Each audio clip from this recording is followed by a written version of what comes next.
friends, I'm Caitlin Workman, and welcome to my YouTube channel where I encourage and empower other entrepreneurs just like you. I'm so excited that you're here today. We are going to be covering how do you keep up with business expenses.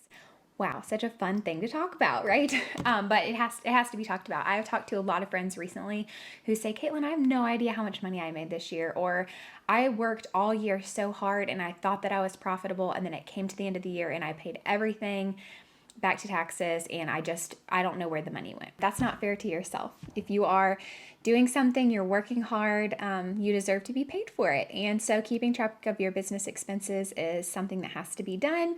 And if you're someone like me and you did not go to school to run a business and you don't have a business degree or any of those things, it can be kind of confusing. So first things first, if I'm being honest, sometimes when it comes to things like this, I can have imposter syndrome because, like I said, I did not go to business school, but I found things that worked best for me, and so I'm going to share those with you. First of all, I love being able to serve my couples, but I also love being able to provide for my family financially with my business, and you should be able to do the same. If you are not profiting, if you're not paying yourself, then you have a hobby, not a business. Ouch, I'm sorry, but we've got to figure out a way to pay yourself, and you've got to figure out a way to keep track of those things. So if that hurts you to hear me say that, if you are one of those people who says, I have no idea where my money went last year, Caitlin, or I'm working really hard, but I just am not seeing the fruits of it, I'm not even able to keep track enough to pay myself, then start here. Start with Honeybook, and I'm going to give you guys a link to get 20% off, and that's 20% off of your first year. So start there. That will show you exactly how much money comes in every month. This is really helpful, especially if you're someone like me who's a wedding photographer. I have a service-based business, and so my money comes, it kind of ebbs and flows, right? There's months where I make a lot more because it's wedding season, and there's months that I make a lot less because it's snowing where I live or something like that, and I'm just not shooting as much. So that shows me monthly reports. It shows me exactly how much I've booked. It shows me exactly how much I've booked for the year. So it really helps me to keep track of my goals for the year. I can literally look at for 2022 from January to December how much I have made that year. And I can look and see how much I'm going to make each month, and I can track it like that. So Honeybook is a great place to keep track of all that. It does all of those reports for me. I'm not great with math. I'm not great with any of those things, if I'm being honest, but it makes it really simple. So start with Honeybook. That way you can see how much money is coming in, and you can track your expenses there too. I actually recently started using QuickBooks in addition to Honeybook, just to track every single thing. But start with Honeybook, and you can literally keep all of your receipts just keep them in a folder. What I do is like I said, I'm very unorganized. So I'm teaching you the really simple ways to do things. But as soon as I get a receipt, I just put it in the glove box in my car. And then every couple months I take those out and I put them in a little baggie. And that way I can have those all ready for my accountant. But you can manually put all of those expenses in Honeybook. So let's say you booked your first session, and this is not just for photographers, I'm just using that as an example because I'm a photographer and it's easier. Let's say you book your first session, you get paid $300 for that session. So you see in Honeybook that $300 came in, but you know that you also spent $45 on the gas it took you to get to and from that session. So you can go in and you can keep your receipt, and you can type in expenses and type in gas and put all of that stuff in there. So you can see at the end of the month, okay, well, I actually only made $260 this month because that's how much income came in and that's how much expenses came out. Honeybook is a really easy way to do that. So make sure that you start there. Second, this is so important.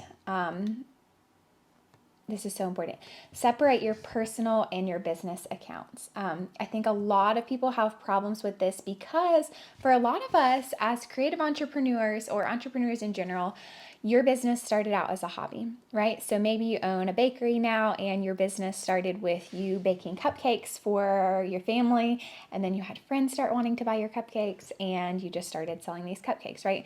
It wasn't like you went to business school and said, I'm going to be a baker, which maybe you did. But for a lot of us, it starts out as a hobby. So what happens is starts as a hobby, you get paid for those cupcakes and you think, okay, I made some money from these cupcakes. I'm going to buy my kids an extra present for Christmas, right? Or I made some money off of cupcakes this month. I'm going to use it to go to Target, right? Go on a shopping spree at Target. And then suddenly at the end of the year, you've spent all of this money and then you owe 25% of what you made to taxes and you don't have the money to pay it because it was all just going into your personal account and you were paying all of that.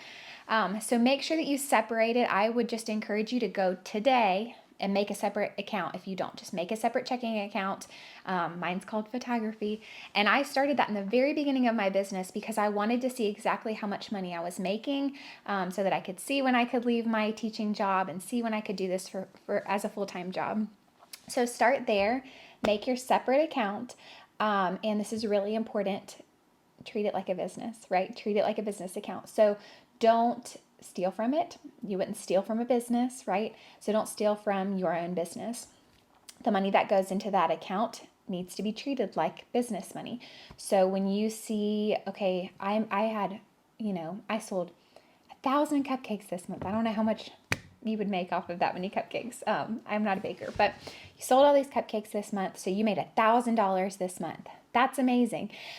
And you think, you know what? I worked really hard this month, so I'm going to treat myself and I'm going to use $500 to go on a Target shopping spree, right? Don't do that.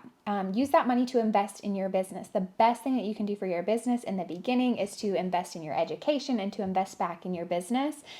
This is a whole nother topic for another day, but I don't really believe in debt. I don't keep debt in my own life. And so I would encourage you to start small, making money, and then reinvesting that money instead of going really, really into debt in the beginning and not knowing how you're going to make that up. And anyways, that's a whole nother thing. But separate your personal and your business accounts. I would encourage you also to start setting aside money for taxes because that's going to come at the end of the year or every quarter, and that's going to be kind of stressful if you have not done that. So as money is coming into your new business checking account, you can take out money. I take out money and put it into another account just for taxes. That way I'm not stressed at the end of the year. But make sure, first of all, you start with Honeybook, use this link, and we both get money back for our business. So use that link, you get 20% off for your first year, and that way you can see exactly where your money is coming, how much money is coming in. It also helps you to set goals for the year and goals for the month when you see exactly how much is coming in.